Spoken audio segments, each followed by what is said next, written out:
Hi, I'm Tom Stevenson, and welcome to Microsoft Project Made Easy.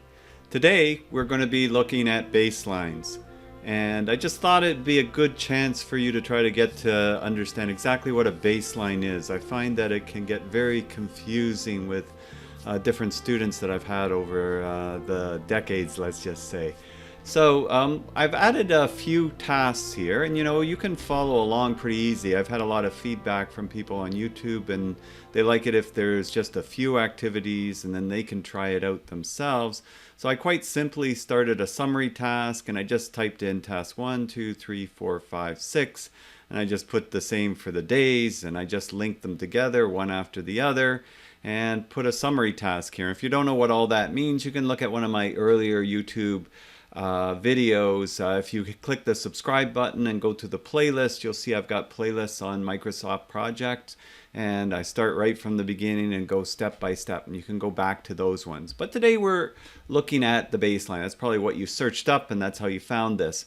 So if we have a series of activities, we have them linked up. And I also added some resources and costs. So I just slid across to the left of the screen, which I usually do. Right click, slide down to resource sheet. And I just put one simple resource there. If you wanted to try that too on your own, you can always do that. And I just put $50 an hour because it's pretty easy to follow that. And so I'm going to go back here, slide to the left, go back to my Gantt chart. I'm currently in the entry view. And really, when we're talking about baseline, what that is it's a snapshot. It's a picture of what's going on in Microsoft Project so that you can check variances, differences, or deltas in cost and in time, and a bunch of different things. It doesn't take a snapshot of everything. You'll see that there's really like 14 columns of information that it takes a snapshot of. And they're not all super important. There's some that are more important than others. And that's what I'll kind of focus in on today. So if you have a schedule, really, anytime you change something, you're changing the plan or you're changing the schedule, and you can see it represented by that shift in color, what was impacted by that. Well, wouldn't it be nice if we could compare what was our original plan to what's just happened? And that's exactly what a baseline does. It records it so that you can make comparisons. And depending on what industry you're in, like the construction industry as an example, when things get delayed and impacted, we want to know why. And in some cases, we may be able to get extra compensation. In some cases, we might avoid having to pay compensation. So it's a really big deal. And you want to be able to do that. So once you have your plan in place, the idea is then that you would want to take that snapshot. You'd want to set the baseline. And Microsoft Project calls it setting the baseline. They used to call it saving the baseline, but it's called set the baseline over the last 10 years or so. So if I go up to the project tab, and the project tab is kind of stuff that's got to do with the whole project, and believe me, setting the baseline has to do with the whole project. You'll see that there is an icon here, and that icon says set baseline. And so when we click down on it, there's two choices, set baseline and clear baseline. Well, clear baseline is telling you right now at some point, if you decide you made a mistake setting the baseline, you can always get rid of it. So I'm going to click on set baseline at the moment. And as it says there, it says take a snapshot of your schedule, includes the information about tasks, resources, and assignments. It also says compare multiple baselines. I'm not going to talk about multiple baselines too much, a little bit in this video. I'm going to do another one in a succeeding video to this. But I just want to get the basics of a baseline down. So I'm going to set the baseline. And it brings up the set baseline dialog box. And we can see it says set baseline. Now, in Microsoft Project, you can create and save up to 11 baselines. The single most important one is the one that it says baseline, and that would be the current baseline that you would be using.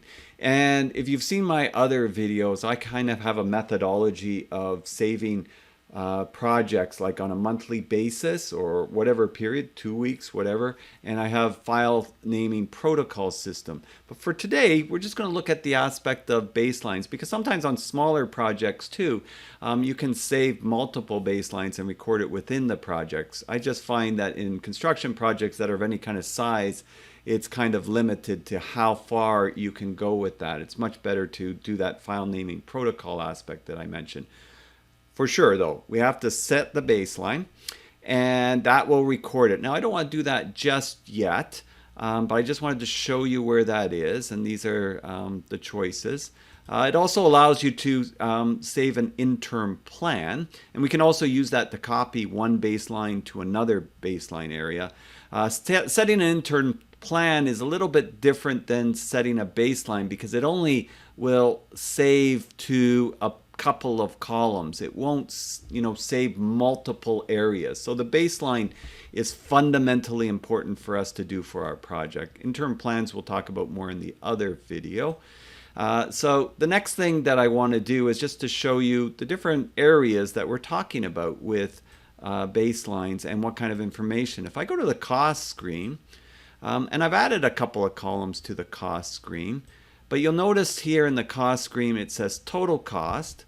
So that's the cost of these laborers that I've added their hours of work to this project. So I've got all of these laborers assigned, and they're adding costs to the project. So I made it $50 a day, and this is 1 day duration, this first one. So that's 50 times 8, that's 400. I had the next one at 2 days, that's why that's 800. I had the next one at 3 days, that's why that's 1200.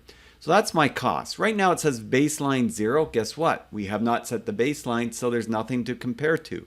If you never set the baseline, you'll never have anything to compare to.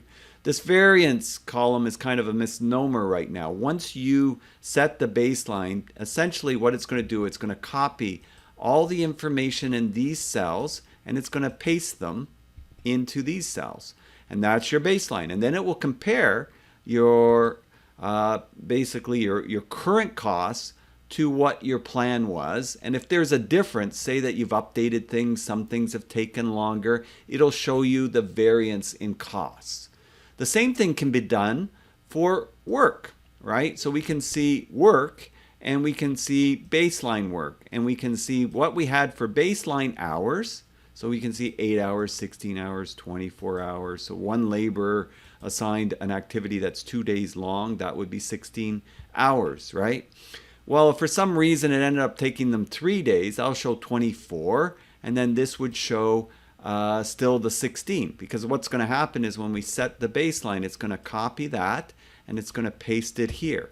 And so I just inserted these two columns. They're not normally in the cost screen, but as you may know by now, you can insert columns custom based on what you want on any particular screen. So I did that in this so we could see that, and we can come back to that once we set the baseline. The other area that you want to see is variance. And under the variance table, and again, I've added a couple of columns here. I usually add the duration column to the variance table, and the baseline duration. So right now it's showing 0 because we haven't set the baseline. You also notice this is 0, or not 0 NA, not applicable because we haven't done it yet. And of course we have 0 start and finish variance because we haven't changed anything yet. If we did change it, we still would not have any variance there. So if I go 2 days, it's still 0 there. If I go back to 1 day, it's still 0 there until we set the baseline. So let's do that now. Now that you've got a sense of what's going on when we set the baseline, let's actually see what happens here. So I'm going to pull down that box. I'm going to click Set Baseline and set baseline for the entire project. And when I do that, that's going to copy the starts and the finishes, and it's going to place the starts in the baseline starts and the finishes in the baseline finishes. So let's do that. So now you see that's basically copied and pasted there. That's basically copied and pasted there. This is basically copied and pasted there. There are those columns that are impacted by setting the baseline. If you really want to see it, if I go insert column here, and you look at where it says baseline, see all those column names? These are the ones that it records. There is 14 columns here that Microsoft Project will record on the baseline. As I said, some are really important, and like baseline cost is really important, and depending on how you've worked the budget aspects, that could be important. But fundamentally, you definitely want to have cost, you definitely want to have duration, you definitely want to have start and finish. Fixed cost if you're using it. It depends what how you're budgeting and applying your costs. Start for sure. Work we just looked at. Hours, that way we can compare that. So these 14 are the columns that are recorded and that you would be able to insert if you needed to. But we're really concentrating on durations. We're concentrating on start and finish variances. And if I go to the cost screen now, remember we did the cost screen, we can see now it says baseline work, and it says baseline cost and cost. So that is showing you that there is that difference that is taking place there. And just to give an example, well, maybe I'll insert the duration column in this screen just so we can see it. All right, so I'll just go D for duration. As long as you know the first letter, you can do that. And we'll just let you see the Gantt chart over here. We can see that this is 1 day, and we've got 1 day. If I change this to 2 days, watch what happens. Right? So if I change that to 2 days, you notice that my work went from 8 hours to 16 hours, right? So I've changed the plan now from the original plan. I haven't said this is done. That's another video when we show updating that process. But I changed something, and it now shows the difference in hours of work. And it shows the difference in cost because I'm paying that person. That's why I picked a nice even number, $50 times 8, $400 a day. Now they're working 2 days. We planned for 1 day. The difference in cost is $400. If we go now and we go to our variance screen, we should be able to see the difference in time or durations and how that's impacting our days on the schedule. So let's go click on variance, and you notice here, well, there's our duration. So duration is 2 days now, and it was 1 day, and that means we've got a 1 day variance. It means that it started on time, but it finished 1 day later. So by having that baseline in there, we can actually visually see that. We could also visually quickly see it if we wanted to. We could go to Format, the Format tab, and we could just go Baseline, and we could say, show us Baseline 1, how this actually looks here. You notice it says last save, so you can see right when I saved it. If I click on that, because these other ones, they're not saved. If it doesn't say saved, they're not saved. All right? You can see that it puts this little bar in here, and you can see, okay, the bottom bar represents the plan, and this one that wraps around it represents what's changed in the plan. I was going to say what's actually happening, but that's not true because I haven't said they're completed, right? Getting into completion, we get into putting in actual starts and actual finish dates, which again, I'll do that. I've done that in other videos, and you can check that again if you click subscribe and you go to my YouTube channel and you look under the playlist. You'll see the videos that are on updating and recoveries. And updating and recoveries, those are important for really getting into the meat of it. So that's showing you how that is on a tracking style Gantt. There is another way of doing that. I feel if I want to get rid of that sort of being displayed, just click on it again and it's gone. There is, if you slide to the left, I like this view actually a little bit better. That one's just quicker to go to. I slide to the left, right click on my mouse, go to tracking Gantt, and it shows two separate bars. And I'll just go back here to the variance screen, and it shrunk it down my text a little bit, so hopefully you can still see that okay. I can fix that. I'll just make my text a little bit bigger for you. We'll go here. It does that sometimes. Okay, now you can see the text bigger. And you can see on the Gantt chart the variance, right? Bottom bar is the baseline, top bar is the new plan, what's changed. So if I change my duration here to 4 days, you will see the top bar will jump out, the bottom bar will stay the same. See how it jumped out? And when I do that, I can see what just changed. And it impacted my finish date.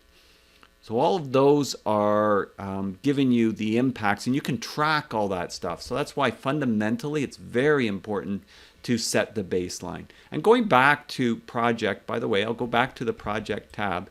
It's a good idea, if I go to set baseline, it's a good idea, you know what, to back up this baseline so that you have it recorded separate. And what you can do in simple terms that Microsoft Project lets you do, you could click on Set Interim Plan, and you could say Copy, and I'm going to copy that baseline because that's what it is. It's just the straightforward baseline. I'm going to copy it into baseline 10. You develop some sort of system. It's always good to have systems and protocols like I discuss in my file naming protocol video for recording things. And this would be a good protocol. And if I click OK, then what it's just done is, if I go back to set baseline, I should see that it says 1 is saved and 10 is saved. And so this would be my original baseline that I backed up, and I have my baseline here. There's still the original one, but I have it backed up. What might happen is we might start to utilize these and adjust and change the baselines, but we can always go back to the original baseline. I tend to, in construction-based projects, keep the same baseline all the way through, and I do a file naming protocol, which is a little bit different from that in the sense that a lot of people try to do their updates with various baselines. But to each their own. One's not wrong and one's not right. They're just different ways of doing it. So I'm going to click OK here. I like that I've got that backed up there. So that's a very good thing to do. And oops. And so yes, yeah, that's fine. Yes. Baseline start, baseline finish. So now what I've done is I've just reset that baseline. So if you caught that, I just reset that baseline. I meant to say that earlier, so that now this baseline here is got those changes that we made. And now I'm starting from 0 again. My baseline 10, right, is essentially my original baseline. So I have that over there. Now, if I go and I go set interim plan and I go copy number 10 to baseline, it should revert back to the original dates that I had. So if I go baseline 10 and I go OK, copy baseline 10 into baseline, yes, see how it reverted back? It gave me back those dates back to the original, right? So that's what I was saying. If you wanted to re-baseline this schedule, then you could, because you backed it up onto that point. So you had number 10 there, and you had that here. So just a different way of adjusting and baselining everything. So that's what I wanted to cover. I'm hoping that that's clarified a lot of the information for you on setting the baselines and adjusting it and why we do it so that we can see the variances. And what I would encourage you to do is to just set up a simple schedule duration. Start out with task 1 to 6, maybe start out with 1 day to 6 days, set up a simple resource and try it. I really encourage people to try things and see how it's behaving and acting, etc. By the way, when I set those baseline 10, you could insert, for example, there's baseline start date. I could insert column and I could look for baseline 10 start. So it's right over here, baseline 10 start. And then you would see that it has these various dates here. Now it's going to be the same because we copied it back as a copy of the original baseline start. But if it was different, it would show different dates here. So that's able to record different events at different time periods if that's what you want to do with multiple baselines. But I'll explain that in the next upcoming video. I just wanted to clarify, as I mentioned, setting a baseline. So hopefully that got the message across. I'm Tom Stevenson, wishing you a wonderful day, and we'll see you next time. Bye for now.